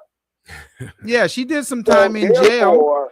Yeah. How many people got out of jail? Oh, it was a significant amount. I tell you that. Listen, I heard from on the street was they were giving parties up at Walpole and Concord when they found out that she worked on their case. Guys were celebrating. Thousands. Get out of jail free card. Yes. And so you know what? You gotta. I mean, I'm not a lawyer and so forth, but you gotta follow the same kind of reasoning and argument. If we you have to get him to get some kind of court case or something like that in order for that to actually happen. which is going to be pretty sad on both sides. One, you got innocent people locked up, and then you also most definitely got some people who were guilty as well. You know. Well, what about lawsuits? Going to be set free. Cases that he worked on that he might have, you know, some type of messing with the evidence. What about lawsuits? Probably. Well, you know, one thing that Annie Dukin did is that they had so much evidence against her that she had to admit it. I mean, you know what I mean? She had to admit it. And, you know. Yeah, and like you said, thousands of people were let out of jail, and it was kind of like, okay, she had to do some time. She did a couple of years in jail. I remember that case. Yeah, very well. You know, she's famous. I mean, a lot of guys on the street, man, they thanking her to this day for letting them out, you know? But you know what? That shouldn't actually be the case. You know what I mean? Is that and this is what both you and Steve were saying, is that we need people to be able to recuse themselves. We need people to be able to really follow conflicts of interest laws. And also we need to be able to have just reporting from our newspapers. Most definitely. Yeah. All right. So let's talk about Juneteenth real quick. Great weekend, man. Beautiful day. And let me just say this real quick, man. You know, we all know the you know, black is beautiful, right? But if you don't know what that means, you've never been to Juneteenth, my God, listen. Juneteenth is the epitome of the black is beautiful. I mean, all ages, you know, all the way up, you know, younger, older, beautiful people was out on Saturday at Franklin Park, man. Great event. And in fact, if it was over at the Shattuck, and I had a conversation with Marv about this, I think it would have been really, really tight over there, because over at the Playstead, they was all along, you know, where you go all the way down to the end of the back of the zoo, all the way up going towards White Stadium. Right. Beautiful scene to just see everybody out having a good time celebrating Juneteenth that day, man. What are your thoughts on that? Well, first of all, is that we got to give it up to Black Boston for really coming together, and everyone sharing food and sharing tents and sharing love and seeing people and so forth. Central Park was, of course, the heat, urban heat right here. You guys kept the place moving and rocking, and everyone was dancing in front and so forth. And you guys kept on switching up DJs and sounds and so forth. So give up to the whole family at Urban Heat for being a really central piece for everything. Yeah, definitely. Black Boston is here, and all the politicians were there. So, you know, your vote obviously count, because if it didn't, they would not have been there. We'd have everyone there, from the governor to the mayor, Ayanna Pressley. I mean, you name it, that person, they were there in politics. Great event. What are your thoughts on what happened to the Porta-Potties, man? You got any information on who set the Porta-Potties on fire? By the way, this happened the morning before the Freedom Day event happened over at the Playstead at Franklin Park. Now, how many Porta-Potties were there? I'm not sure of the exact amount, but it was a whole row of at least four Porta-Potties. So 4 Porta-Potties, and then the next morning there's just a piece of plastic on the ground. Yeah, they were burnt down to the ground. So let me just give you my theory. First of all, Marv, who just stepped out, I want to get Marv on, because Marv was there the night before, or I think it was 2 or 3 in the morning, whatever time it was. He was there, and he saw a couple of guys on the mopeds. And also the security, or whoever the guy is that work at Franklin Park, said the same thing. He said it was Dominicans on a bike, right? And so with that being said, like why would they do that? You know, unless they were paid to do it. I'm thinking the way it happened, again, it was burnt down to the ground.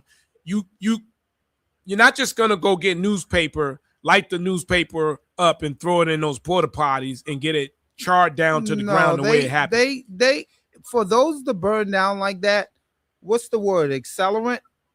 Is that the word, Chip? Yeah, you're right. You're right on. I think you're right. I'm told there was a total of 8 Porta-Potties, by the way. That means they took the time. They took the time. Let's use a little common sense. Let's use a little bit of detective work. Right. You went and got an accelerant, probably gasoline, That's right. something that's going to ignite really quick. You took the time to go get some accelerant and you set those on fire. And let's face it, you went to a gas station probably. You put some gas in the can because gas stations let you they got the plastic containers. They let you fill up with gas. You go get $2 worth of gas. And you took the time to go get that and come and set those on fire. When I heard about it, I personally thought it was intentional.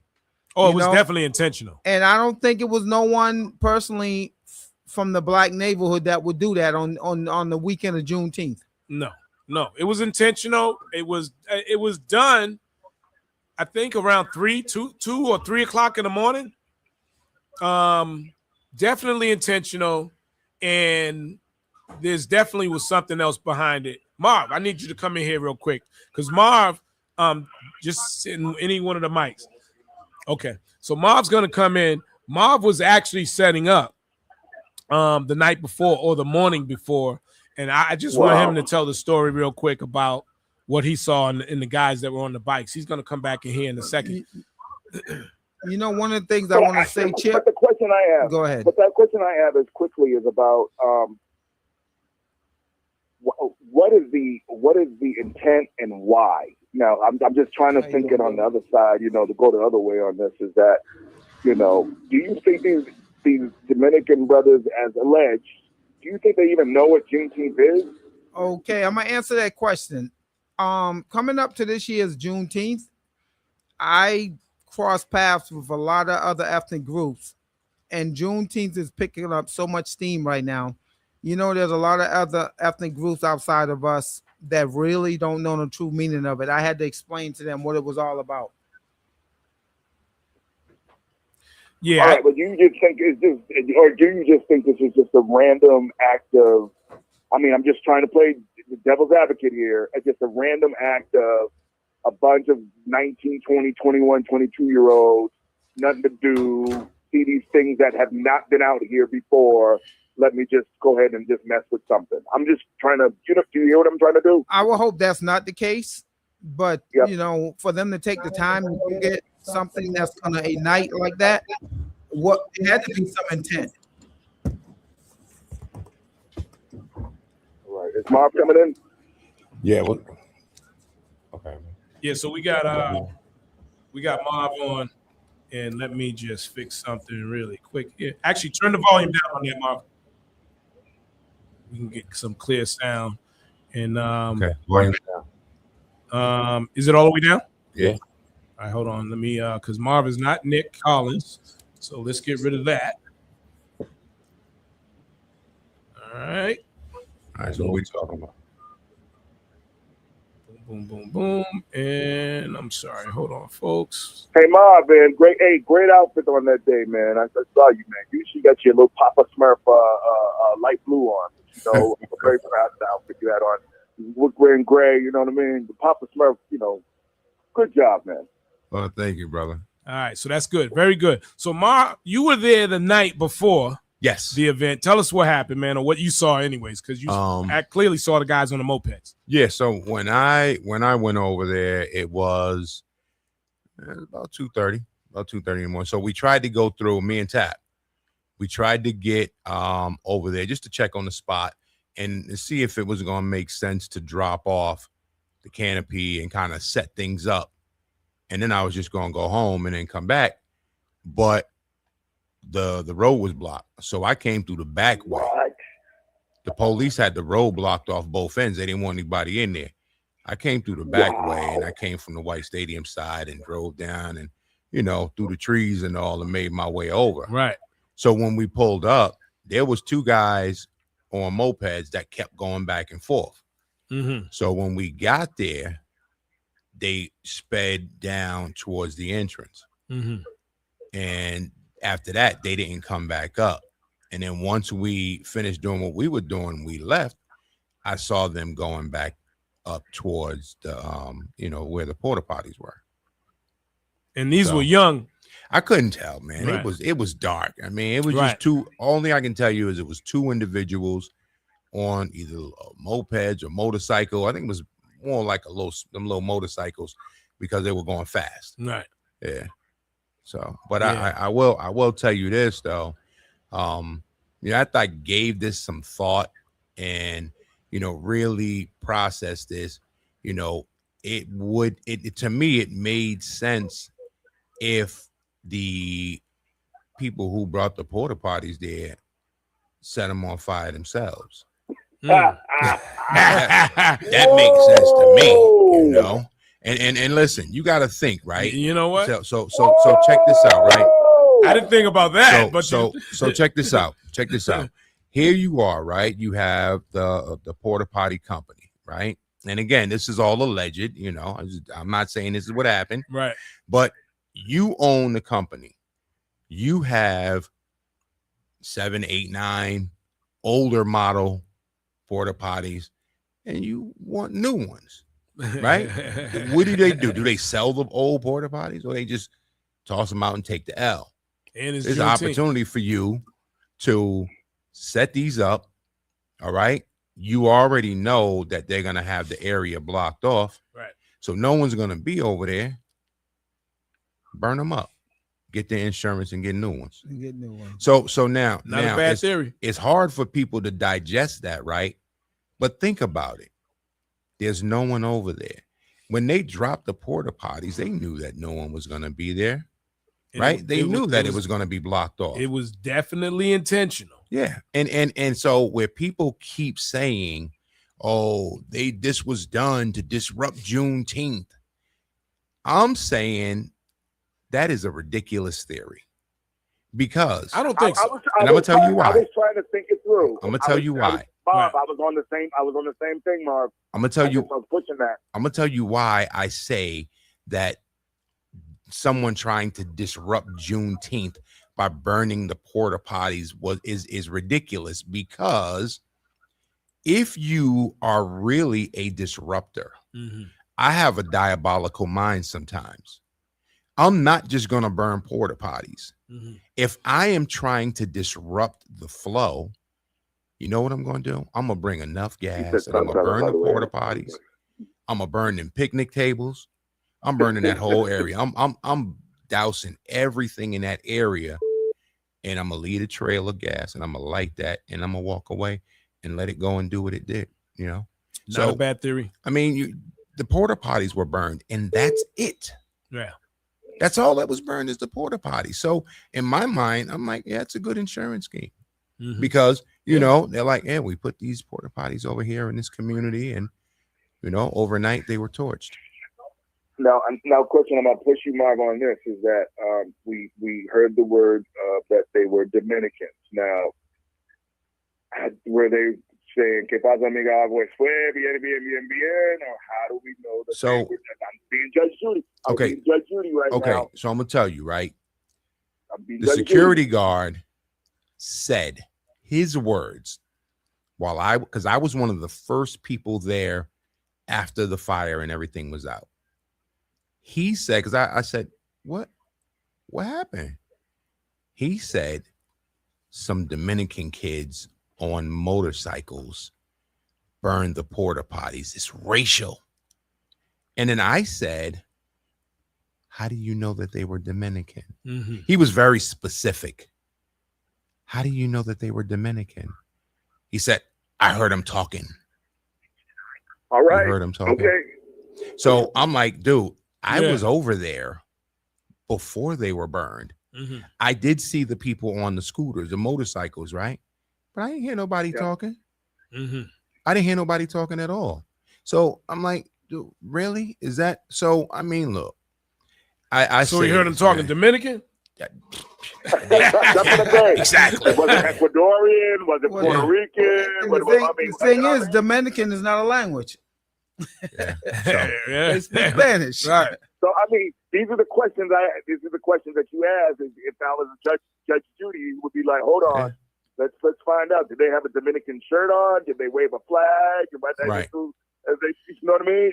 So I think that he said that because that's probably either what was said to him and then he just ran with it, or he may have heard someone speaking Spanish and decided that this is what it was. Mm-hmm. But the truth of the matter is, the only people that know who actually set those porta potties on fire are the people who did it, and the people either who paid them or told them to do it, and the people they told that they did it. Right. And Mark, make sure you say this is alleged. Allegedly. Mm-hmm. Yep, right. Yeah.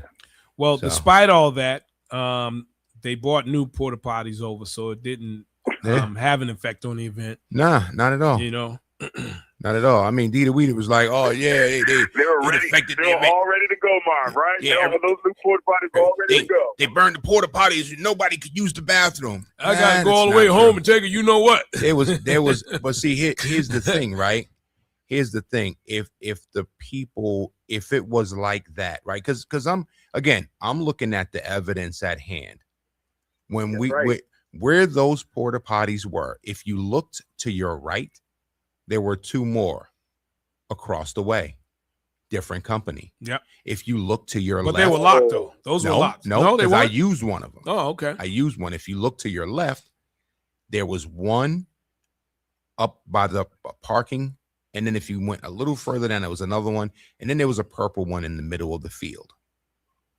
So all those different porta potties. Why, if it was to disrupt so that no one could use the bathroom, why didn't they burn all of them? Mm-hmm. Why they just burn those blue ones? And so that gets my mind going, and I'm asking the question: well, why was it just these blue ones and not the gray ones and the purple ones? That's right. And I'm just like, okay, yeah. So this was calculated. This wasn't malicious. This was calculated, and whoever did it was looking for an outcome that I'm sure they got. Right? And then those porta potties are gone, and then the city brings in more. Right? Different company. And first thing Monday, you file your insurance claim, and voila. Yeah. You know? No, I mean, it's simple. It's simple. So you know? yeah, so now, that was the question. The question I have, and this is, we're in the back of the zoo now. I know what's the big ape that was at the zoo that hung out and it was on Seaver Street years ago. Yeah, Little Joe. Yeah. Now I know because they love Joe and love all that. Where are the security cameras? So there is one camera back there, but it's not pointed in that direction conveniently. Totally. Yeah. Mm. So, I mean, come on. Like, it don't take a rocket scientist to figure out what's going on. It doesn't. I mean, you just got to use good reasoning and there you go. That's right. And so for me, like, yeah, I am a conspiracy theorist to a point, but for this one, when I sat down and thought about it, I'm like, oh no, this was not a racial attack. This was not white supremacy. This was not a hate group. And why would the Dominicans be mad? I mean, let's face it. They got all the business. We spend money within the community with them. Everyone eats at Dominican restaurants. They're the last person that should have a problem. Yeah. That just didn't make sense for me because I was just like, hold on. Like, first of all, I bet if you ask half the Dominicans that just got here, I bet several of them that might have just got here, they would never know what even Juneteenth is. So this is not the old school Dominicans. These are new school Dominicans. All right. So, which is so go ahead. Which is why I thought they might have been paid. If that were the case, that was just a theory that I thought. Why would they do it? You know what I mean? Yeah. It didn't make any sense. I agree. I think that when you look at that kind of thing, kids do stupid things sometimes, right? Kids do stupid things. They do destructive things. However, those porta potties were burned to nothing, which meant there had to be a strong enough accelerant to burn there you go. all of them. That was not lighter fluid. That was not charcoal starter fluid. Think about it. How thick that plastic is, right? Right. If a person even lit the toilet paper in there, there'd be black marks on the inside of the porta potty when it's done. The plastic, the heavy, thick plastic burned and melted. So that was gasoline. Exactly. No doubt. And and even if you got one of them burning, is it gonna be that is it gonna be to the point that all of them burn? Just if you got one burning, so you needed to accelerate all of them. You needed to put. They took the time to douse them all. Of course, with gasoline. Yeah. Of course, that's the only thing that makes sense is that there was gasoline introduced to the situation, and it was put inside and outside of all of them. Yeah, and then it was lit, and then that way, and that took a little time. Yeah. And then when it burned all the way to the ground. Like y'all saw it. There was nothing left. It was just a melted sheet of plastic on the ground. And then you zoom away on the bikes. Yeah. Great getaway. Perfect getaway. Better than the car. You know what I mean? Absolutely. You can cut through the grass. You can go wherever. But let me just push this conversation in another. How many do you guys think this was the most celebrated Juneteenth we ever had? So I think for me, I don't know that it was the most celebrated, but I think that it was one of the better ones just for me, because not just the event, meaning that all around the city that places were embracing. Yeah, I would say that. Yes, I would agree with that. I thought it was, I couldn't believe it. I thought everybody was embracing. Yeah. Mm-hmm. Yeah. There was Juneteenth events happening everywhere. So yeah, around the city, I would agree. Yes. Very, very celebrated. I think it was an amazing time. Rich, what do you think? Yeah, it was amazing because I was through Roxbury and the South End. You know what's amazing? I saw a lot of different ethnic groups celebrating in the South End, wearing shirts and stuff. That was really embracing, to see other ethnic groups embracing it. I totally agree as well. And I'm going to ask you the question that you asked last week, Chip. What do we do after? So what are we doing? Yeah. we celebrated the event. We all know what it's all about. So now we're a couple of days after. So what do we do from this point on? How do we start accomplishing more of those goals that we celebrated on Friday and Saturday, and throughout the week? I want to push a concept of that. Juneteenth should not just be those 2 days or 1 day or whatever. That we should push it out for more of a 2-week span, because there were events on top of events, and so we have to be more in concert and community and talking about. There was 17 events happening the same day. You know what I mean? So I think that Boston, as you noticed this week, we're going to go back into the dearth of not having anything to do because everyone's exhausted from last week. So I think there needs to be a concentrated effort about ways that we can actually take over the whole month. I mean, isn't it also Black Music Month as well? Is that what it's called? Yeah, June. Yeah, June is Black Music Month. Black Music Month, which hasn't been talked about enough. Jesus, there you go. So let's start pushing the discussion about more of that. But also, it's also a place, as you noticed, Maura Healey showed up, Michelle Wu showed up, Lieutenant Governor Driscoll showed up.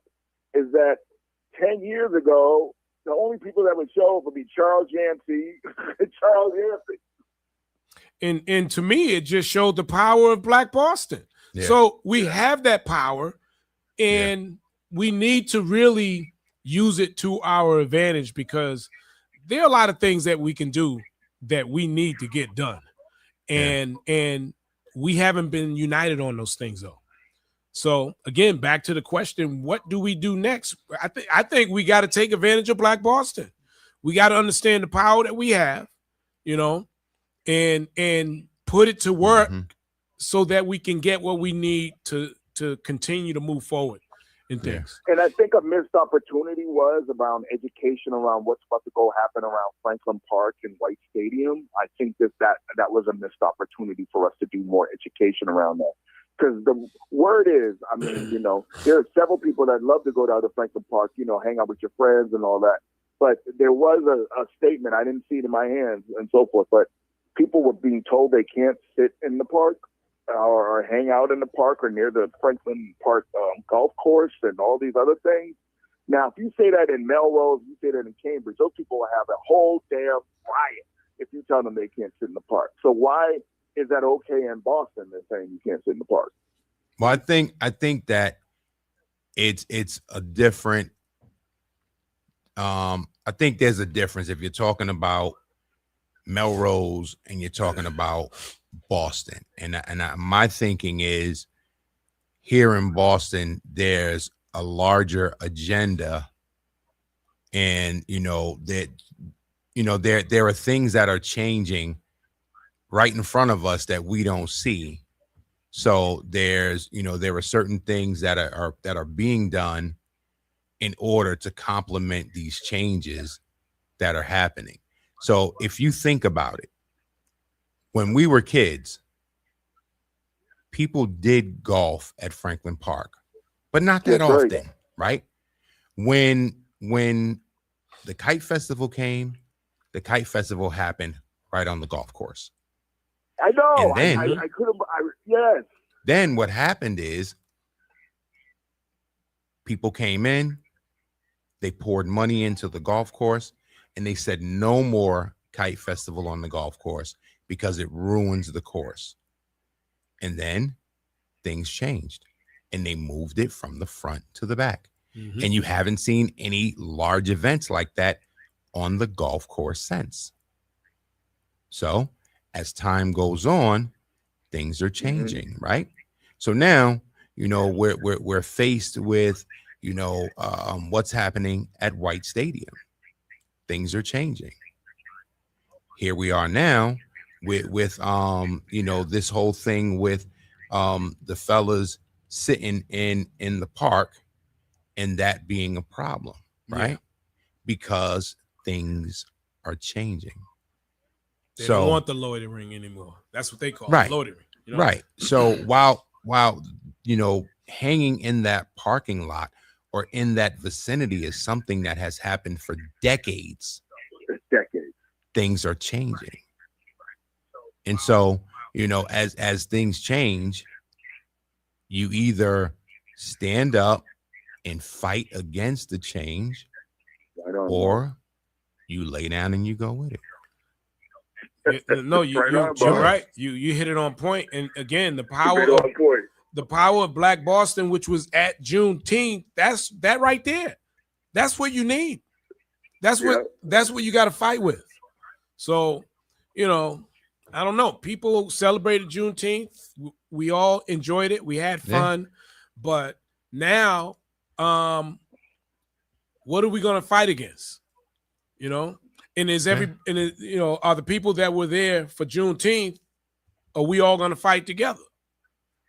Yeah. We have the power. So, when it comes to the hanging in the park, like my question would be, what's the argument? Yeah. Right. What is the argument that's being presented? Also, who's doing the arguing? Because if you're having someone represent the masses, that person needs to be able to articulate without swearing, without getting mad, without telling somebody they're going to crack them upside their head. That person needs to be able to articulate the argument and be able to walk it through so that folks will understand exactly what it is that they're talking about. Because as soon as you get somebody in there that starts yelling and screaming and cussing, it's over. The fight's over at that point. Because now you're the violent person. Yeah. It's a basic rule. Everyone in there's some basic rules that we have here. And in America, in Boston, everyone's entitled to a free education. And also there's some big rules. Everyone is, the first park in the nation was here in Boston Common, and Boston Park up there. The park was made for everyone to enjoy it. There shouldn't be, that's the basic rules of why the parks were enjoyed. It's not to say if you have a golf club, you can come, but if you have a beer party, you can't come. I mean, you know what I mean? Right. It's like, you know what I mean? So that's the argument of why people have public parks, for everyone to enjoy it. Wow. Period. That's it. Everybody. Well, the thing with Franklin Park is available for everybody. You know what I mean? In Massachusetts, thank God we have. This is other parts of the country don't have this, like in Georgia and Texas. But if you get really sick in Massachusetts, guess what? You can go to the hospital and get services through Mass Health and Romney Care and all those wonderful things that Romney did. That as a governor, that hit the whole national thing. You guys remember that movie John Q? Yeah, yeah, absolutely.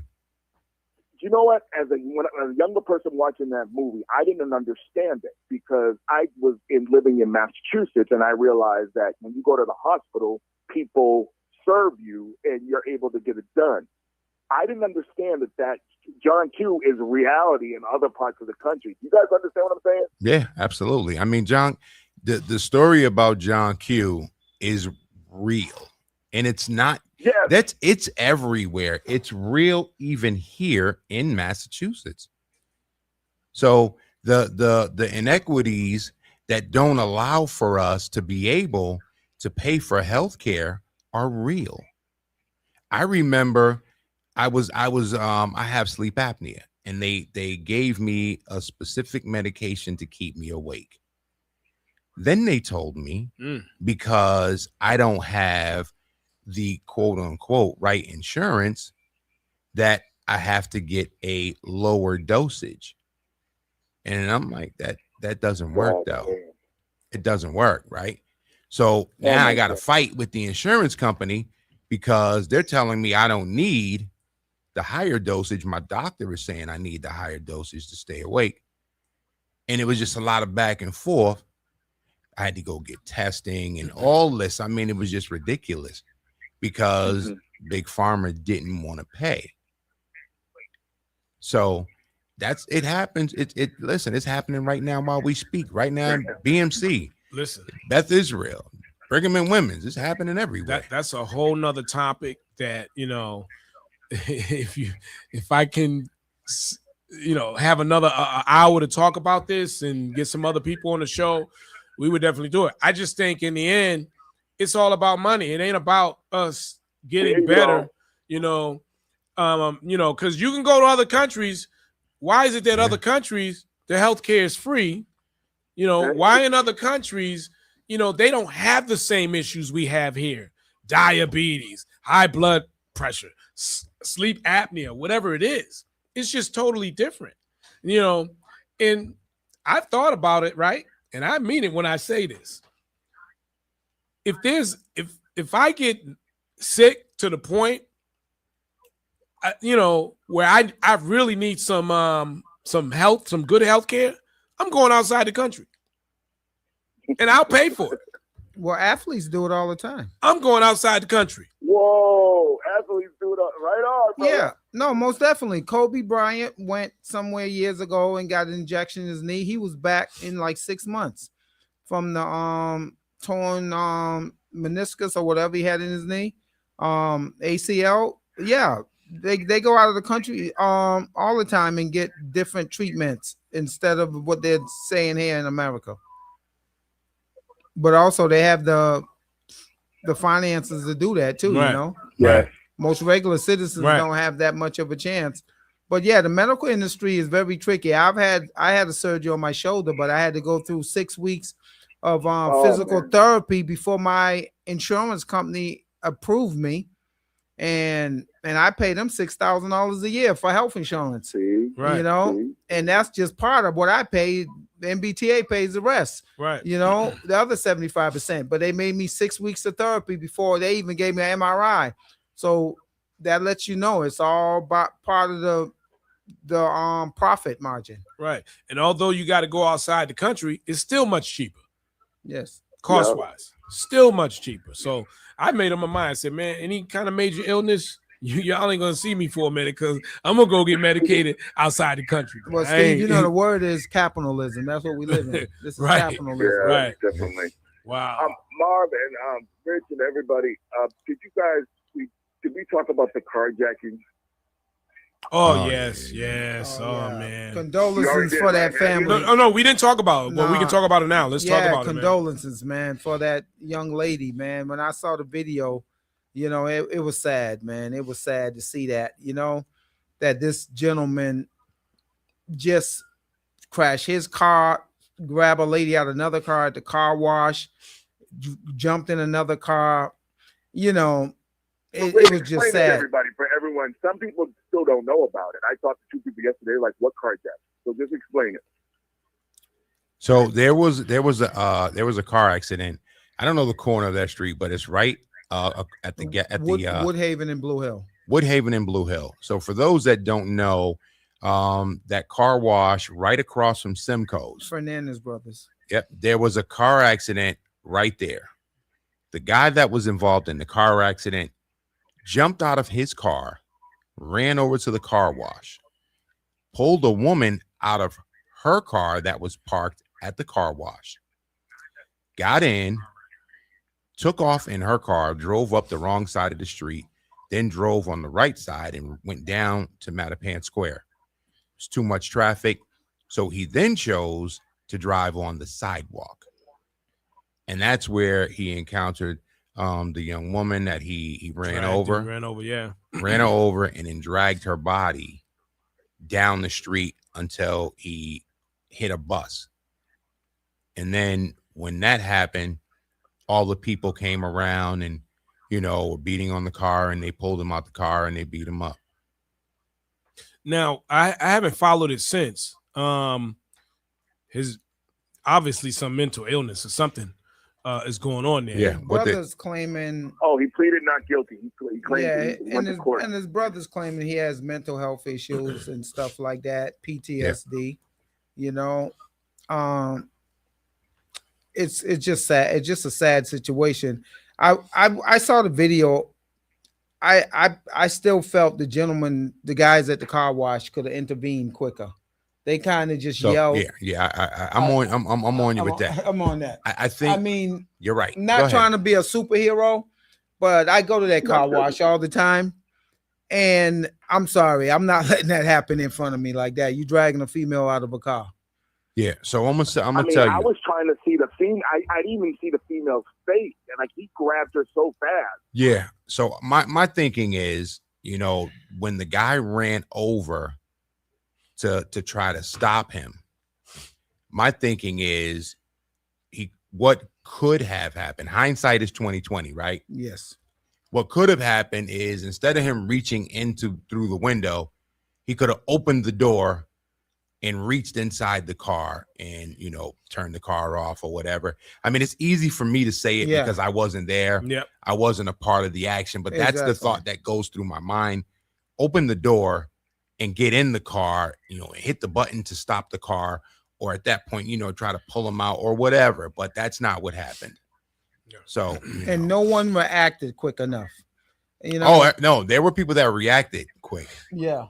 These people with the phones. Oh yeah, they reacted real fast. They got it all. Well, that's the thing. And that's the thing that pissed me off. Everybody reacted. You're right about that, Mom. Everybody grabbed their phone. You know, as men standing around, you see a guy attacking a female, going to her car. Those guys did not react quick enough for me. But like you said, with the phones, they did. Yeah. You know, they didn't know the fool was going to drive up the street, kill a lady. Timing is so much in life, man. Yeah. She just got off the bus, was going to the bank. Just think about it, right? If she was 5 seconds delayed on that bus, if that bus driver, and I drove the T, if that bus driver had missed 1 or 2 red lights coming up Blue Hill Ave, it would have been worse. That lady's life is saved. Well, no, you're saying worse. Nah, because if the bus had gotten there later, yes, he would have missed. He would have missed her, Steve. Well, that's what I'm saying. It would have been worse. If right? that bus okay, I see what if that bus missed one red light, he's delayed. That's like I'll make this quick. Remember when the lady got killed in the tunnel years ago? Yeah. When the panel fell. When the panel fell on top of her, her husband was taking her to the airport. She was from one of the South American countries. Lived in JP or Mission Hill. Just think, once again, the butterfly effect. If she gets delayed at a red light, if she leaves out the house 2 minutes later, right? See how timing's everything in life, man. Yeah, and it's crazy when you mention that, right? That panel conveniently fell on top of the car, yes, and killed her, yes, right? So she had to be in exactly that spot at that time.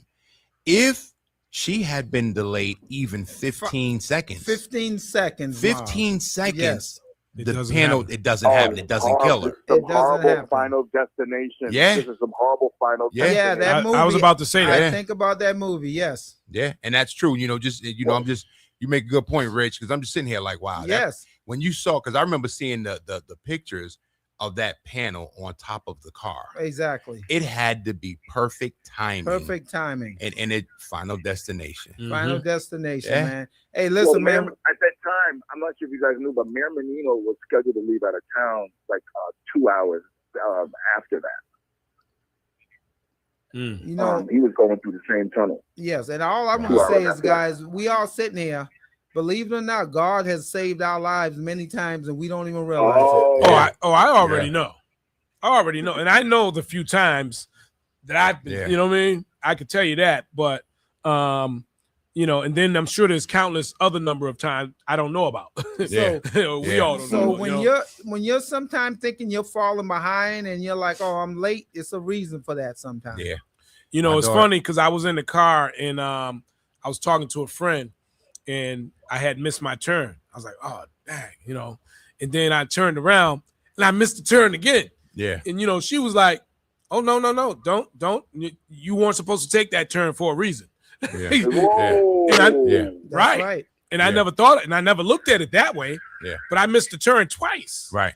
You know, just having a conversation. Yeah. So what's today? Monday? Tuesday. So yeah, it was yesterday. So my kids took me to Foxwoods for the night for Father's Day. Mm-hmm. So I go down, spend the night, have a great time, just relaxing in the hotel, and I'm on my way home. So my daughter puts in the group text, go to the Dollar Tree. They have things that, you know, you're going to be surprised at the things that you see. So I'm like, okay. So I put in my GPS to go to the Dollar Tree, and the Dollar Tree is going to take me 15 minutes out of my way. But I go. And the whole while I'm driving, I'm saying to myself, I probably wasn't supposed to go on the highway at that time. Mm-hmm. And this is the reason why. Because normally I would have been like, I'm not going to Dollar Tree. I'm going home. But I was I easily complied and went. And I was like, you know what? I don't want to be a conspiracy theorist on this, but I'm like, I'm supposed to go to the Dollar Tree. Yeah. And I went. And I don't know what would have happened if I didn't go, but I did go. And normally I would not have gone. So when I think about stuff like that too. And you know, that panel falling on that lady, Final Destination. Yeah. Right place, right time.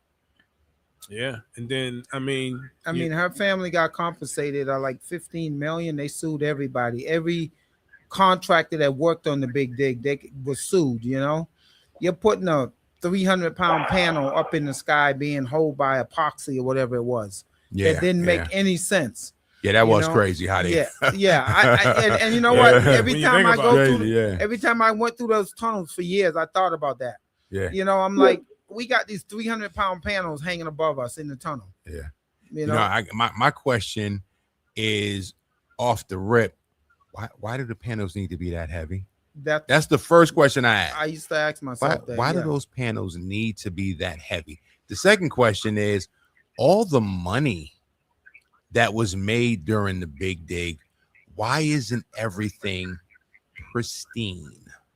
Yes. Why is it, you know, remember, and I don't know if y'all were going through that tunnel when they first built that tunnel.